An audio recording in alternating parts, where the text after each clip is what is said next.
Hello everyone, I'm Surbhi Reheja and I welcome you all to the official channel of Bansal Academy.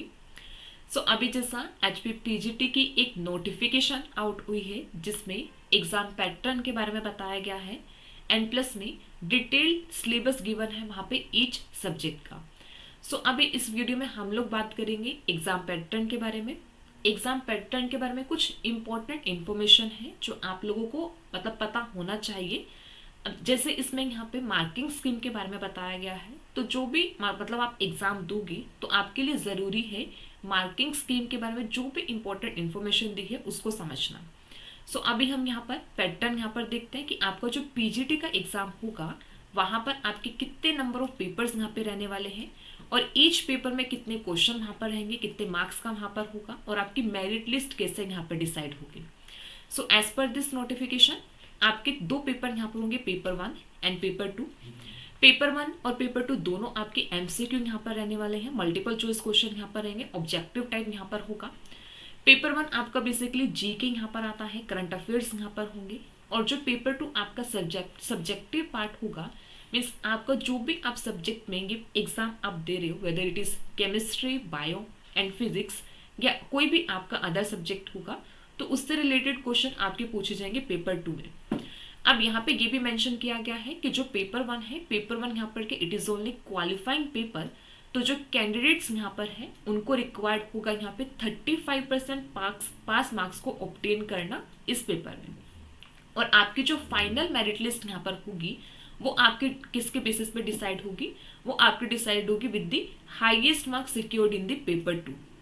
अब इसी के साथ यहाँ पे मेंशन है कि कोई भी कैंडिडेट अगर उनका 0 मार्क्स आता है या फिर नेगेटिव मार्क्स पेपर 2 में आते हैं तो वो मेरिट लिस्ट का पार्ट नहीं होंगे. साथ ही अगर यहाँ पर दो कैंडिडेट्स के इक्वल मार्क्स आते हैं पेपर 2 में, तब जो कैंडिडेट्स जिनके पेपर 1 में हाईएस्ट मार्क्स होंगे उनको रैंक ज़्यादा दिया जाएगा. तो आपकी जो रैंकिंग डिसाइड होगी वो किस बेसिस पर हो जाएगी, पेपर 1 में कितना स्कोर वहाँ पे किया है. तो बेसिकली फाइनल मेरिट लिस्ट आपकी पेपर 2 से ही आएगी. बट अगर इनकेस दो कैंडिडेट्स के या फिर दो से ज्यादा कैंडिडेट्स के पेपर 2 में मार्क्स इक्वल होते हैं तब आपको पेपर 1 के मार्क्स को आपको कंसिडर किया जाएगा. और इन एनी केस पेपर 1 के मार्क्स भी सेम रहते हैं, देन डिसाइड होगा वहाँ पे एज के बेसिस पर. और अगर एज भी वहाँ पर सिमिलर रहती है तब वहाँ पर आपका जो भी एसेंशियल क्वालिफिकेशन हुई है आपकी, उसमें जो भी आपका स्कोर होगा, मतलब जिसके ज्यादा मार्क्स वहाँ पर होंगे, तो उसके बेसिस पर यहाँ पर क्या होगा, रैंकिंग यहाँ पे डिसाइड होगी. ये तो यहाँ पर था कि आपका एमसीक्यू पेपर यहाँ पर रहेगा और साथ में अगर आपकी जो मेरिट लिस्ट यहाँ पर होगी पेपर 2 के बेसिस पर होगी. अगर सेम वहाँ पर रहता है स्कोर तो पेपर 1 के बेसिस पर, अगर पेपर 1 में भी सेम रहता है तो एज के बेसिस पर होगा, तो जो यंगर कैंडिडेट होगा उसको हायर रैंक मिलेगा. और ऐसे अगर वहाँ पर एज भी सेम रहती है तो आपकी जो भी एसेंशियल क्वालिफिकेशन रही है वहाँ पर जिसका ज़्यादा स्कोर होगा उसको वहाँ पर क्या दिया जाएगा, रैंक वहाँ पे, अब उसको हायर रैंक वहाँ पे मिलेगा. अब जो पेपर 1 होगा, पेपर 1 में आपके नंबर ऑफ क्वेश्चन यहाँ पे 50 रहने वाले हैं, पेपर 2 में आपके 100 क्वेश्चन यहाँ पर होंगे.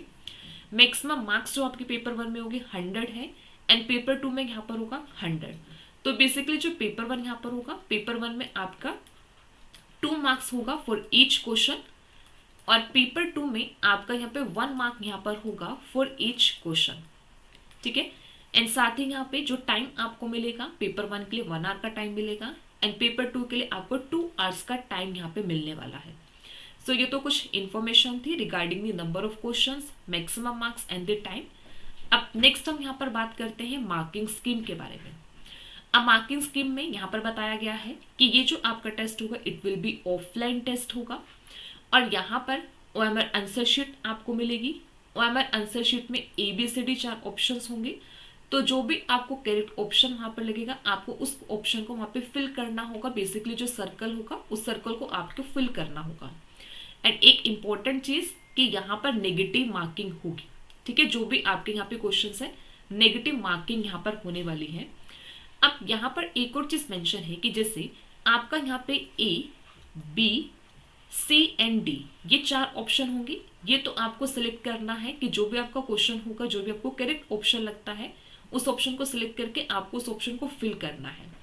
अब इसी के साथ साथ यहाँ पर आपको एक और ऑप्शन मिलेगा, वो ऑप्शन होगा यहाँ पे E.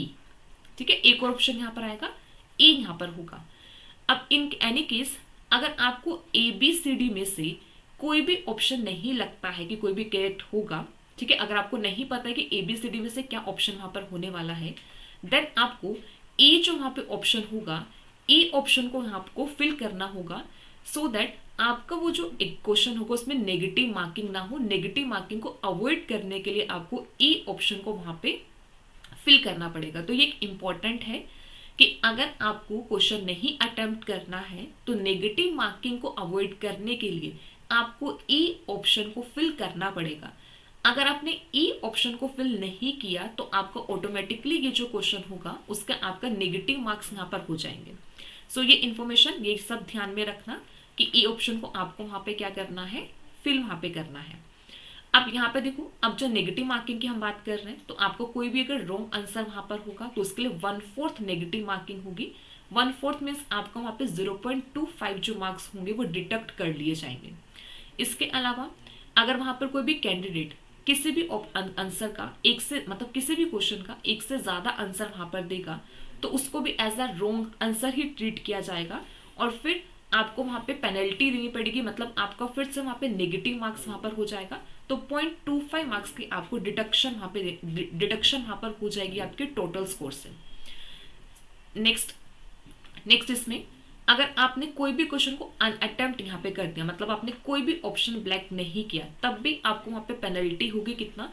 0.25 मार्क्स की वहां पर आपको पेनल्टी होगी। मतलब इतना जो मार्क्स है वो आपका टोटल स्कोर से रिड्यूस कर दिया जाएगा। ठीक है, तो सिंपल सा है, अगर आपको ऑप्शन मतलब आंसर पता है जो भी एबीसीडी में से, तो आपको वो वाला सर्कल फिल करना है कि ए ऑप्शन करेक्ट है, बी है, सी है या फिर डी। अगर आपको चारों में से कोई भी ऑप्शन नहीं लगता है तो आपको ई ऑप्शन को भी वहां पे फिल करना है। अगर आपने ई ऑप्शन को वहां पर ऐसे ही लीव कर दिया, अनअटेम्प्ट आपका रहा, तो यहां से आपका नेगेटिव मार्क्स हो जाएंगे। तो मतलब आपके उस क्वेश्चन के लिए -0.25 आपका स्कोर वहां पर हो जाएगा। साथ में यहाँ पे ये मेंशन है कि अगर जो क्वेश्चन होगा, अगर वहां पे 2 करेक्ट ऑप्शन है इंस्टेड ऑफ 1, जैसे 4 ऑप्शन में से एबीसीडी यहाँ पर होगा, तो एबीसीडी में से अगर वहां पे क्या करता है कि कोई भी 2 ऑप्शन वहां पे करेक्ट आता है, तो जो भी कैंडिडेट्स है अगर उन्होंने किसी भी एक ऑप्शन को वहां पे करेक्ट किया हो, मतलब एक ऑप्शन को फिल वहां पे किया है, तब उस कैंडिडेट को वहां पे उस क्वेश्चन का मार्क्स मिलेगा।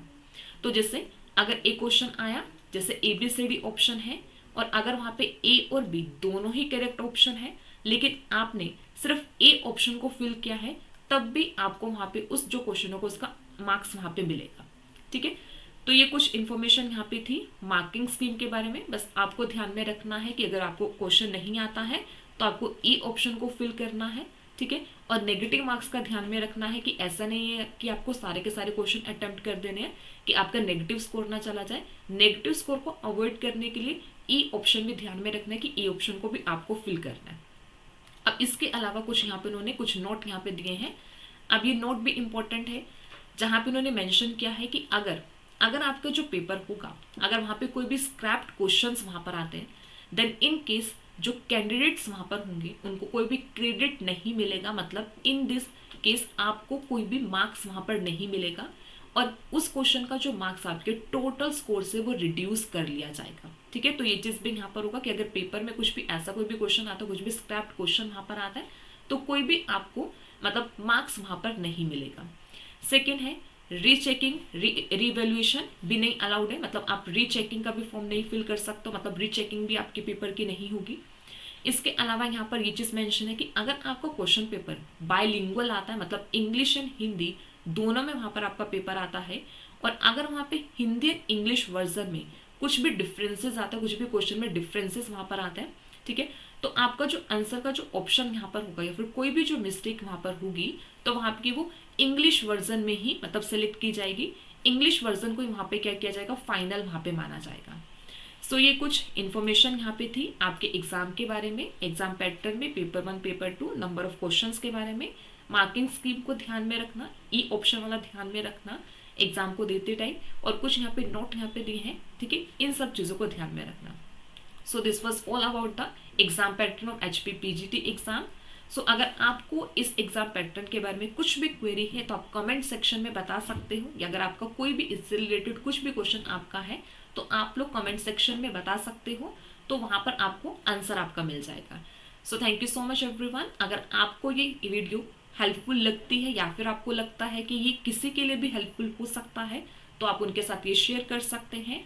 So thank you so much everyone.